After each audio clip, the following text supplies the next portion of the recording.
The mahogany-paneled office was suffocatingly silent as Vanessa Donovan's voice cut through like a blade. "As you can see," she said, her manicured finger tapping the crisp page of our father's will, "I, Vanessa Donovan, am the sole heir to the Donovan estate, properties, investment accounts, and Donovan Energy Solutions." Her words landed like a gavel, final and unyielding. I, Claire Donovan, 32 years old, sat frozen, clutching a worn family photo of me and my father, the man who raised me, the man I'd buried just 3 days ago. The weight of his loss was heavy, but this betrayal, threatened to crush me entirely. Around the table, stunned faces turned toward me. Daniel, my fiancé, squeezed my hand under the table, his grip a silent anchor. Across from me sat Mr. Ellis, my father's estate lawyer for over 3 decades. His professional composure faltered, his eyes betraying shock.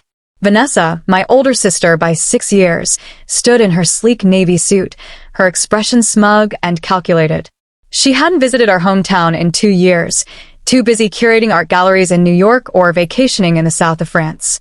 Yet here she was, claiming not just the estate, but the company I'd poured my life into. "This must be a mistake," I said, my voice trembling. "Dad and I talked about the company's future constantly. We had a 5-year plan." He said, I was ready to lead. Vanessa's smile sharpened. "Talks aren't legally binding, Claire. This document is." She glanced at Mr. Ellis. "Isn't that right?" He removed his glasses, polishing them slowly. "Yes," he said at last.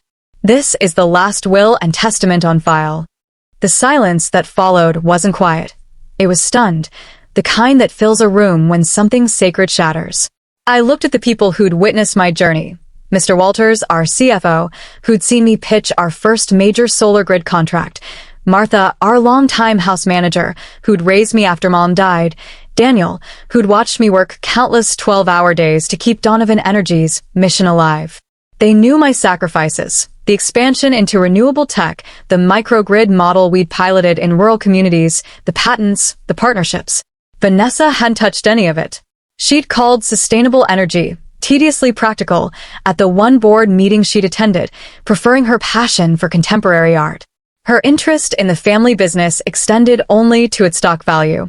"I'll have my assistant coordinate with your team, Claire," Vanessa said, as if it were settled.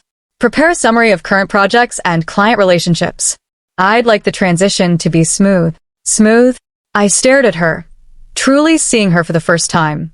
Same honey blonde hair as Mom, same sharp jawline as Dad, but none of the grit, none of the fire, just entitlement in designer heels. "You've never visited our research facility. You don't know what we do." Vanessa barely blinked. "Management is about leadership, not lab tours." Mr. Walters cleared his throat. "With all due respect, Vanessa, the company's growth is tied to Claire's leadership in energy storage. Our partners work with us because of her expertise." Vanessa's gaze turned icy. "Then they'll have to adjust. This isn't personal, it's business." Something cold and clear shifted in me. She didn't just want control. She wanted credit for a decade she'd ignored.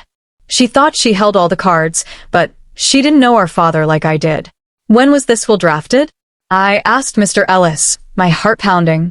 He hesitated, glancing at the document. 14 years ago, shortly after Vanessa graduated college. 14 years ago, before I joined the company, before our first prototype, before I'd earned my seat at the table. I was still the girl who brought coffee to meetings. "That can't be his final will," I insisted. "We met with estate planners last year after his heart attack. He was reorganizing everything." Mr. Ellis nodded, but remained neutral. "I'm aware, but this is the most recent version filed with our firm." Vanessa stood, gathering her handbag. "It's settled. I'll fly back to New York tomorrow, but I expect updates until the transition is complete." I didn't answer. Something didn't add up. My father wasn't careless.